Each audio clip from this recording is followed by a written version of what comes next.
Hi, everyone. I'm here with Stephen Harrison, who's going to be playing the third suite on our series. And in fact, he's going to be ending the whole series on April 12th with that third suite. I was just looking at the score for the prelude. You know, isn't it amazing how all of them, those preludes, you hear it and you say, oh, that's that one. They all feel like the most familiar. This music is so incredibly embedded in our consciousness, don't you think? Yeah, I think the third suite, of course, is in some ways a favorite, in part because we have all of those open Cs. You know, it's a very resonant piece for anybody to play. And of course, the berets from the third suite are the most familiar pieces from all of the Bach suites, at least to the general public.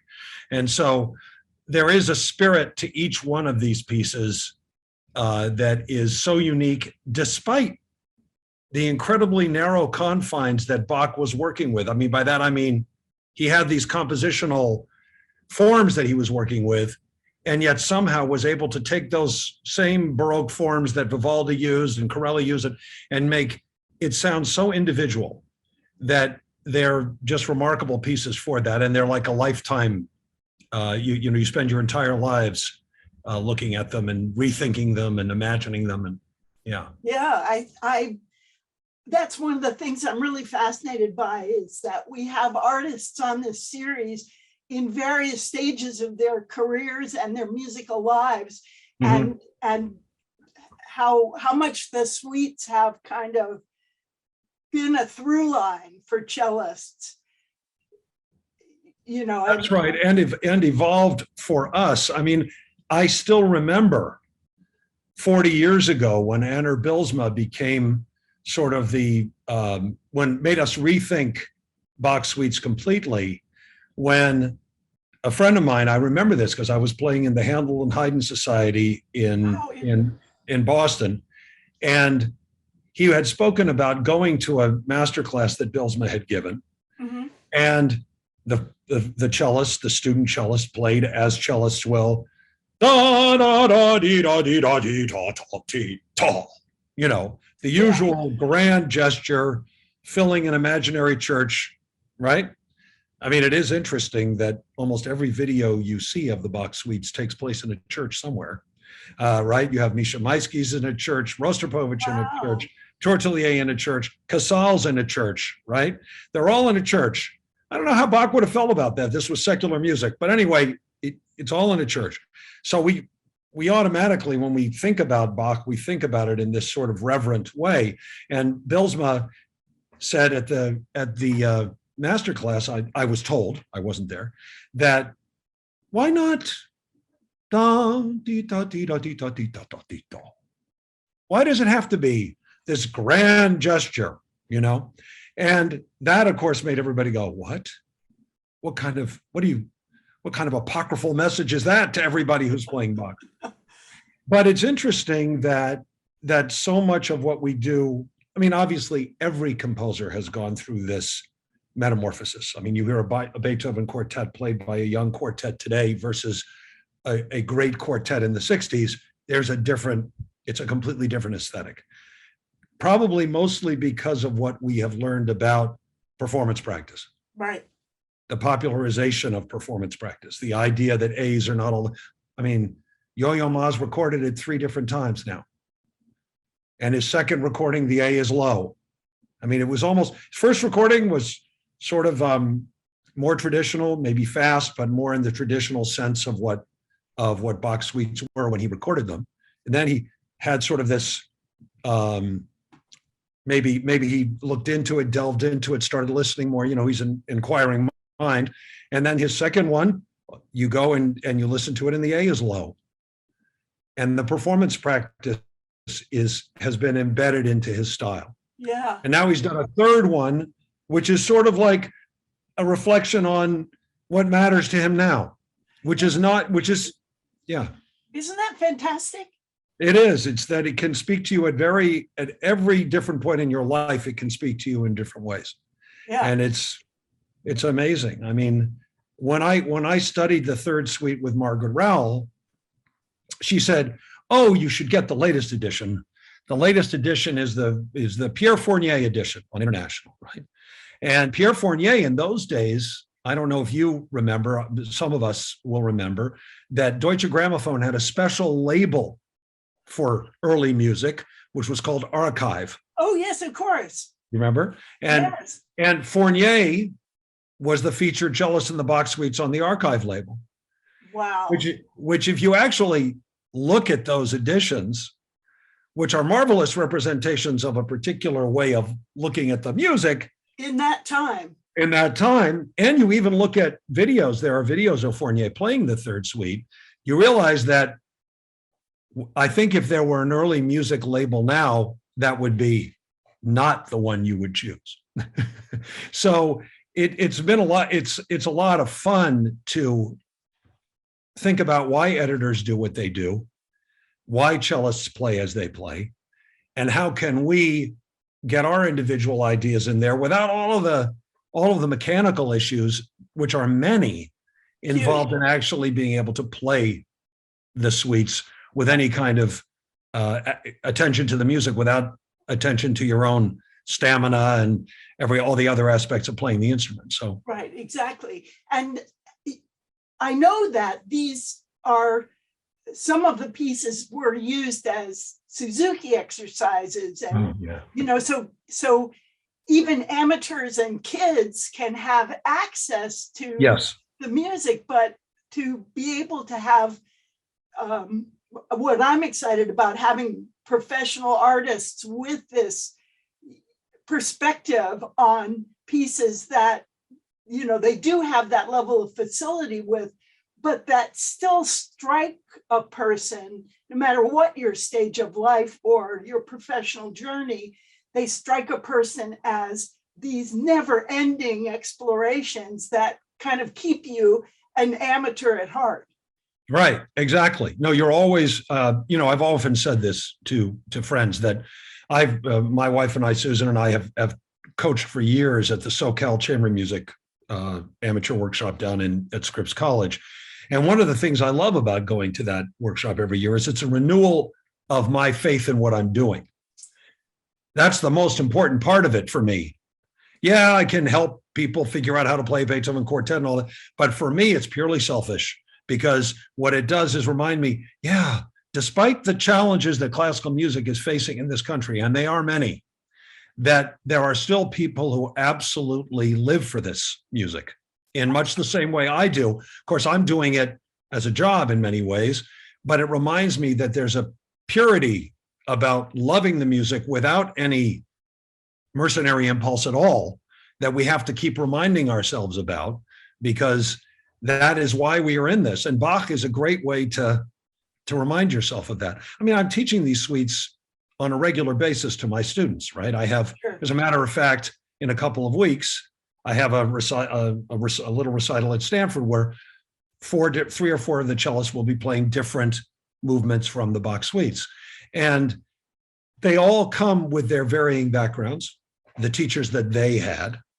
And what I'm doing with them now is much different than what was done with me in my day. In my day, the teacher told you this is how it's done. Right. You know, this is how it's done, you know. Now what I say is, okay, here are 10 different editions of the Bach suites ranging in the last 100 years, and look at the variety of ways in which they've been approached, and think about the aesthetic that caused these editions to be written this way.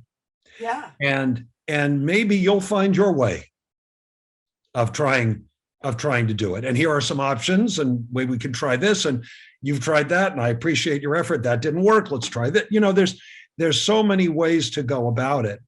And it's a very interesting problem. I think for cellists, when we're at that level, when the students can play the notes and commit to the to the execution of a piece, we have a problem in that, unlike those violin sonatas and partitas, we don't have an existing copy in Bach's hand. Exactly. And that is a huge problem, because you have different sources that are roughly contemporary, not truly contemporary, but roughly contemporary, that have different bowings. We know we want to take Anna Magdalena Bach's version as being the most close to gospel, right? Did she do all of them? She did. She did all of them, yeah. And we have students that are contemporaries of hers that have done drafts of the copies of them, right?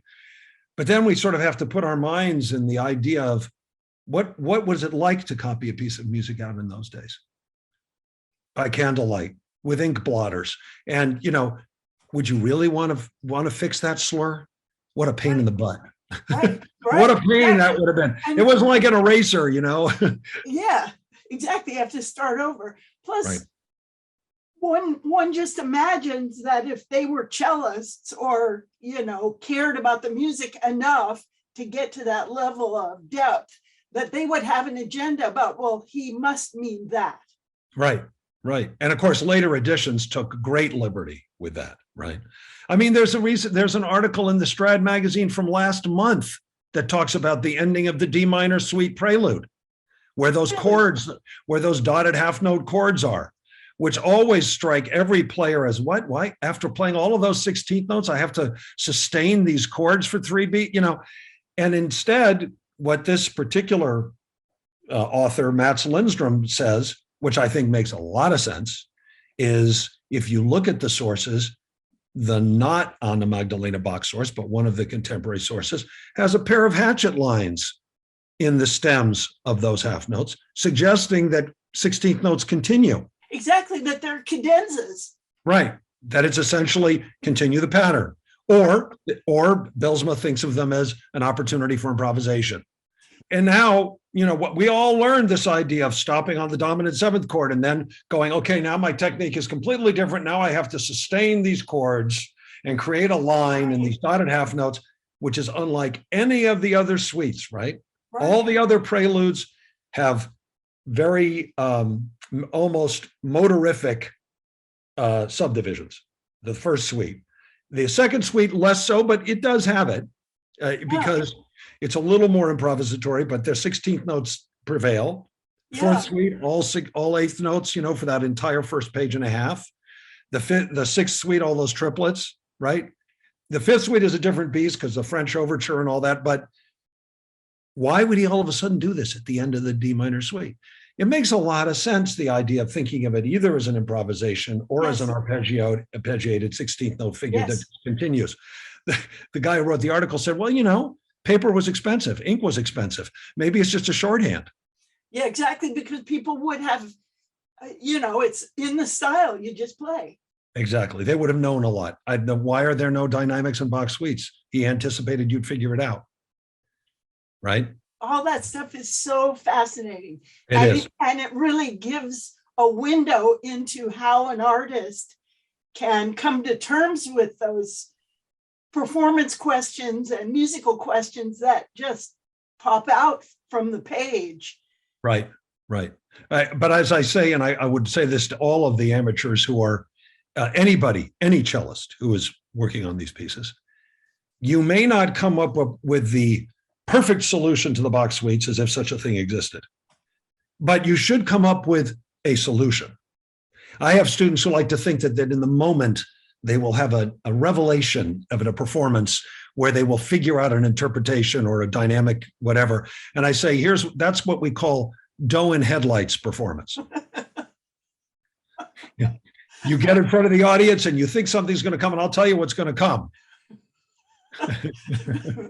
The headlights are going to be right at you and you're not going to play anything. Yeah. So, thinking about options is great, but making sure to practice your options is important.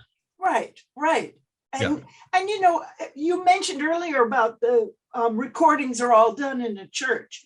My instant assumption is that they're done in the church because that's a room that they could get to do the recording that would sound good, and they could rent it. Well, I mean, it actually, I think we sort of have a sort of like a root system for the Bach suites that comes from Casals, right? Yes. Because the first recorded suites, the first video in the 50s, he did the church because he was at the Prod Festival when he did it. And the church is where you play in the Prod Festival, you know. And that idea, then Tortelier did his in a church because he worshiped Casals, right? Maisky did his in a church. Who knows why? Right. Rostropovich did his in a church. Who knows why? I just assume that that's what was available that, they could use.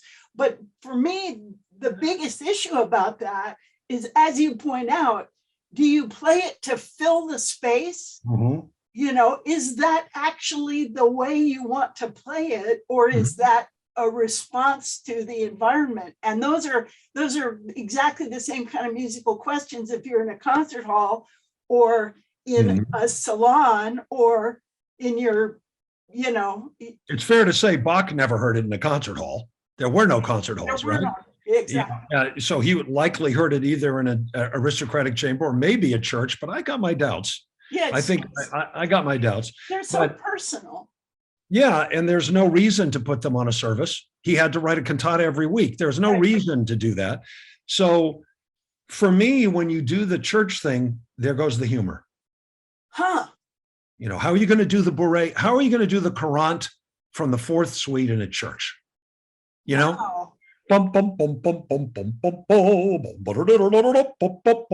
It's almost like it doesn't belong there. It's almost like, really, this should be in a bar. This should not be in a church. That's so great. And being able to address that in listening and in, obviously in playing. What I would say to people is read Bilsma's The Fencing Master. Watch some of the other things. Open your ideas to the idea that maybe the things you grew up with are maybe not the only way to play them, and that there are other ways to think of them. And sorry if that leaves you feeling like you're paddling without a set of oars, but I think that's best. Maybe I'll give like a 5-minute explanation of how I approach something, coming back to it and see what they think. That just sounds wonderful. So thank you so much. And we're really— Thanks for asking. Sure. And we're looking forward to the whole series, which starts on March 8th and will end on April 12th with Stephen Harrison and the Third Suite. Thank you. Thank you. Great to see you, Lolly. You too. Bye-bye.